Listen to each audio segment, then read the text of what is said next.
I spent the day with EK, one of Nigeria's most successful entrepreneurs. How many cars do you have in your inventory? Over 900. I am trying to build a $1 billion company. Our first goal is to have $1 billion worth of assets. He moved to the UK with nothing and has been able to build one of Europe's biggest luxury car rental companies. In today's video, he shares the story and shows me his plan to build $1 billion company by renting out some of the world's most expensive supercars to people. If I was to rent that car like in a day, like the Ferrari now, how much does that? Ferrari, a minimum charge is $2,500. Wow. Since coming into London, I would like to also touch on like the cost of living. What's it like? It's pricey.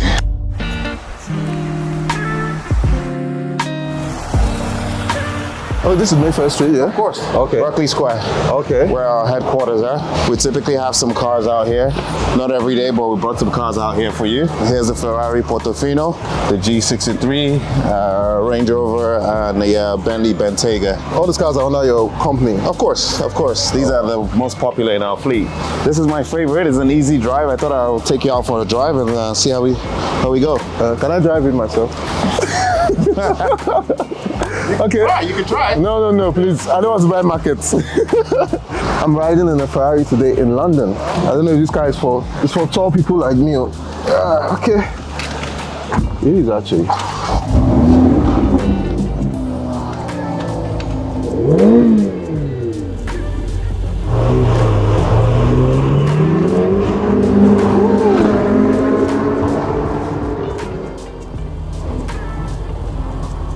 The weather was showing heavy rain for today. That's the thing about the UK. Oh. We actually almost just cancelled having any cars outside here. Based on the weather? Yeah, because I mean, we were not going to be filming outside, right? If it literally was heavy raining.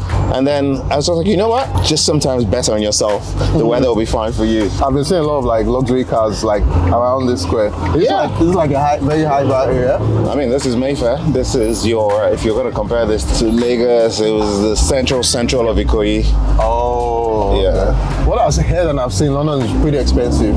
Like now we have a Lamborghini in front of us, riding in a Ferrari. Yeah. So what's it like living in London is the capital of the world, right? That's the way I see it.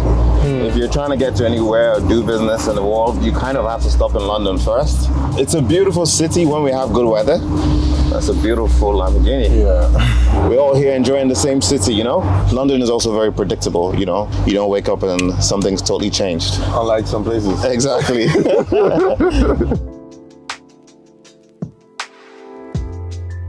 Can you just tell us what your company does, basically? In a nutshell, we're a global luxury car hire platform. We've been in the UK operational for the past 5 years. And in the past year, we've decided to go on our global journey, advancing to the US, 9 cities, the likes of LA, Houston, Miami. We're now operational in UAE. So the first city we've got into is Dubai. Oh, wow, and as we speak, we're advancing into Europe, into 12 cities, the likes of Rome, Milan, Istanbul, Paris. So the great cities within Europe. The idea is once we conquer each tier 1 city, we move on to the next so that we're the #1 global platform and easily accessible for luxury car hire. Oh wow. I noticed you didn't mention Africa. Well, Africa is always tricky when it comes to entrance, right? When you're trying to penetrate with a new business or with a new idea or with a new concept. First places I intend to go to in Africa is Abuja. I believe there's a big culture for people who like supercars and fast cars. We would also offer our chauffeur service there. But in Lagos, I'm not so sure about offering a Ferrari. We need a little bit more space for that. What even inspired this business, like supercars and luxury cars? Were you always? It was born from a passion of enjoying, you know, the nice things in life. I used to be in hospitality. I always rented cars myself, and it just became a passion that turned into business. I believe, you know, when you enjoy business or when you enjoy what you do, most people, it's a quote that most people know. If you enjoy what you do, it doesn't become work. Yeah. I actually look forward to going to work every day and, you know, servicing our clients and making sure we deliver the best experience to them. You were born in Nigeria, yeah? Yes, You I were was born- born in Nigeria. I came here when I was 14 years old. Studied here, high school, college, university. Tried applying for a few jobs. Never great at interviews. wow. Practical of doing the great work that's required. I'm good at that, but I was never great at interviews. So I didn't have actually much luck when I went to interviews, and I just took the entrepreneurial part. I didn't start with luxury cars. I've tried my hand at a few things. Okay, what did you start? What was one of the businesses you started? Hospitality. Okay. I was successful at hospitality, and I, just decided to veer away from that as I became a little bit more mature, and the drinking lifestyle was too tasking on me as I was maturing. Yeah. So that's where it morphed into something that became luxury cars. When you say hospitality, do you mean like hotels? No, like club nights. I started with okay. club nights, but I've owned my own restaurants as well. It's something I'll probably go into when I have a little bit more time. I enjoy hosting, even in my home. When people visit me, we have a great time. So that's the hospitality aspects I enjoy, as opposed to the operational challenges that comes with.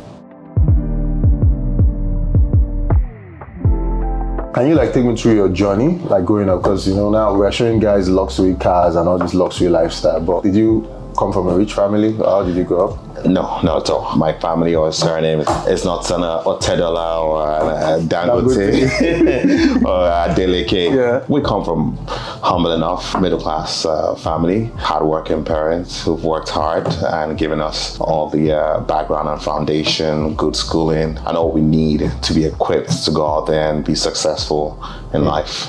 I've had to learn my ropes in business and create my own network and connections to be able to create a success. What was the occupation of your parents? What did they used to do? My mom was a nurse. Oh, okay. And my dad, believe it or not, was a politician. Oh, okay. And here's a bombshell for you. Okay. He got shot in church. He was assassinated. So that had an impact on me when I was still in university, or I had just finished university. I didn't necessarily have the support of my father to go into the world of business. Oh, wow. So this happened when you were young? Yeah, literally just when I finished university, probably about just 21 years old. What inspires you?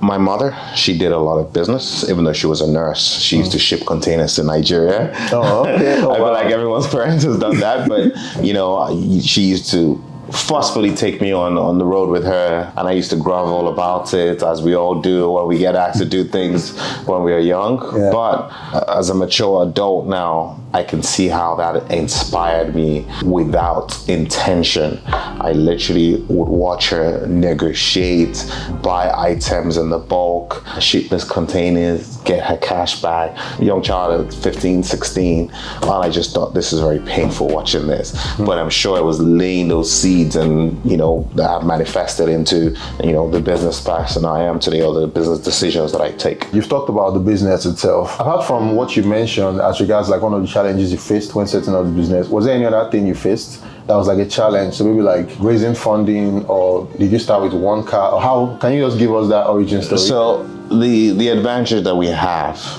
this is usually a challenge coming into an industry like this, where you need to have 10 Ferraris, 10 Lamborghinis, 10 Range Rovers. The only challenge we probably face is knocking on doors for suppliers to be able to deal with us, because you explain to someone you're a new company and you want to send them thousands of pounds of business, and you just think you're a time waster. Everybody wants to see today's money when you're trying to establish relationships. So we face those challenges. So we focused on ourselves. We focus on marketing, what we're offering to our clients. And with clients, when you knock on door and you have clients, your suppliers tend to listen. So that's how we managed to overcome that challenge. And I'll say that's something for sure in any business. When you want to start a business and you start having meetings without actually having the business, typically people think you're a time waster. But when you have the business and you go have those meetings, everybody wants a part of your business. So that's kind of like the chicken and the egg problem. That's correct. How easy was it for somebody who didn't used to live in London, who